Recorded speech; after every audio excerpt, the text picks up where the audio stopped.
गीता का पहला उपदेश है कि जो इंसान अपने कर्मों को समय पर खत्म नहीं करता, समय की कद्र नहीं करता, उसकी जिंदगी का सारा समय व्यर्थ ही समाप्त हो जाता है, क्योंकि समय ही आपका जीवन है।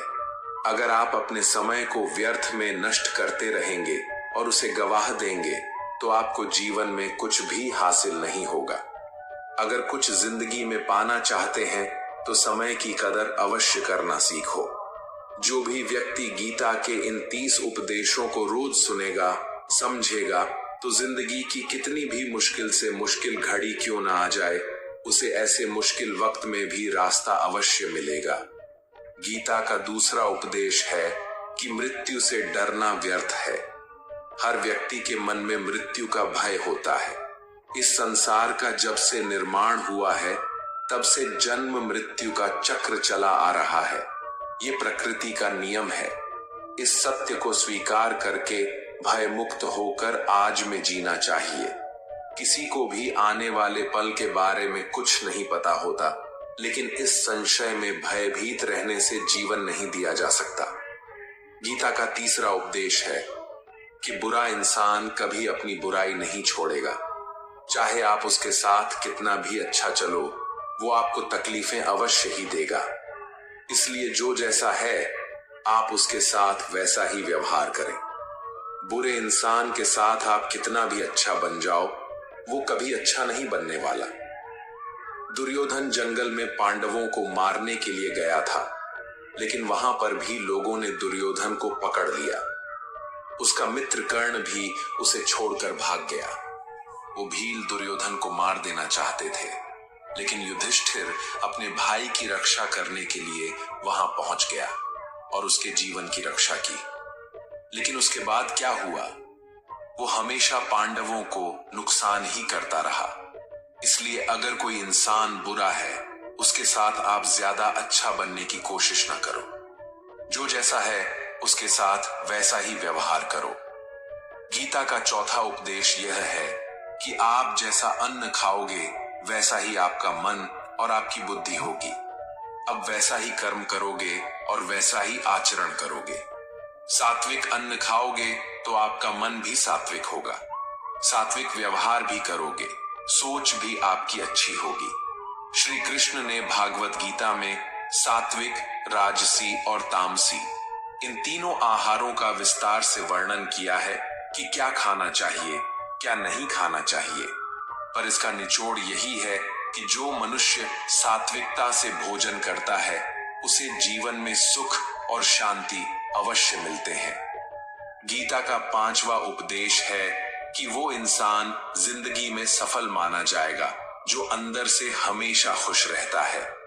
बाहर से तो सभी खुश दिखाई देते हैं, लेकिन अंदर से इंसान अशांति से भरा रहता है। बहुत पैसा कमा लिया, कामयाबी हासिल कर ली, लेकिन वो कामयाबी असली नहीं। असली कामयाबी तब मानी जाएगी जब आपका मन खुश रहता हो। गीता का छठा उपदेश है कि जो किसी और का है उस पर कभी अधिकार अपना नहीं जमाना चाहिए, कभी कब्जा नहीं करना चाहिए।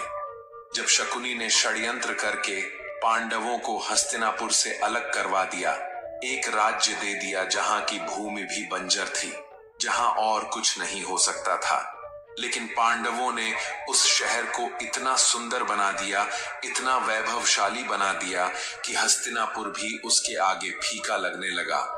और उसके वैभव को और सुख को देखकर दुर्योधन अंदर ही अंदर जलता था, और इसलिए उसने कई षड्यंत्र करके उनका वो खांडवप्रस्थ भी उनसे छीन लिया।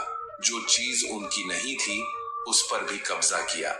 तो उसका आखिर में परिणाम यही हुआ कि जो चीज उनके पास थी वो भी उसके पास नहीं रही, उसे गंवाना पड़ गया।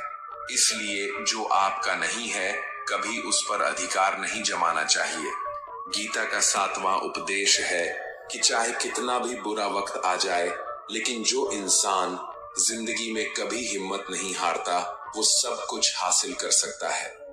जब पांडव लोग जुए में सब कुछ हार गए, उनको 12 साल के लिए वनवास मिला और 1 साल के लिए अज्ञातवास। वो भिक्षा मांग के अपनी जिंदगी को पालते थे। भयानक जानवरों के बीच जंगलों में भटकते रहते थे। लेकिन इतना मुश्किल वक्त झेलने के बाद भी आखिर में विजय उन्हीं की हुई, क्योंकि उन्होंने अपने अंदर कभी हिम्मत नहीं खोई।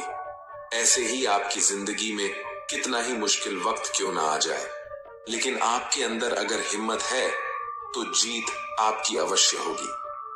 गीता का 8वां उपदेश है कि जीवन में वैसे तो लड़ाई झगड़े से बचना चाहिए, लेकिन जब बात आपके चरित्र, सम्मान और अधिकार की हो तो लड़ना भी चाहिए। अर्जुन भी महाभारत का युद्ध करना नहीं चाहते थे, क्योंकि सामने उसके अपने खड़े थे, लेकिन श्री कृष्ण ने उन्हें उपदेश दिया कि यहाँ पर बात लड़ाई की नहीं है, तेरे सम्मान की है, तेरे चरित्र की है, तेरे अधिकार की है। जो द्रौपदी के साथ कौरवों ने भरी सभा में अपमान किया, उसे नग्न करने की कोशिश की, इतना बड़ा अधर्म किया, वो तुम्हें कभी नहीं सहना चाहिए।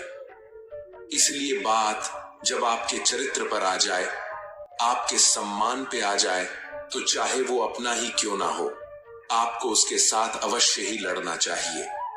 गीता का 9वां उपदेश है कि किसी पर भी आंखें बंद करके भरोसा नहीं करना चाहिए। जैसे महाभारत की कथा में दुर्योधन ने कितनी बार षड्यंत्र करके पांडवों को मारने की कोशिश की, आग में जलाने की कोशिश की, पर वो धर्म पर चलने वाले लोग बार बार उसकी बातों में आ गए। ये बात और है कि ईश्वर उनकी रक्षा कर रहे थे, पर जिसे वो अपना भाई समझ रहे थे, जिससे वो अपना सगा समझ रहे थे, जिस पे वो भरोसा कर रहे थे, वही उनकी मृत्यु करवाना चाहता था। इसलिए भरोसा करते समय अपनी आंखें जरूर खुली रखनी चाहिए।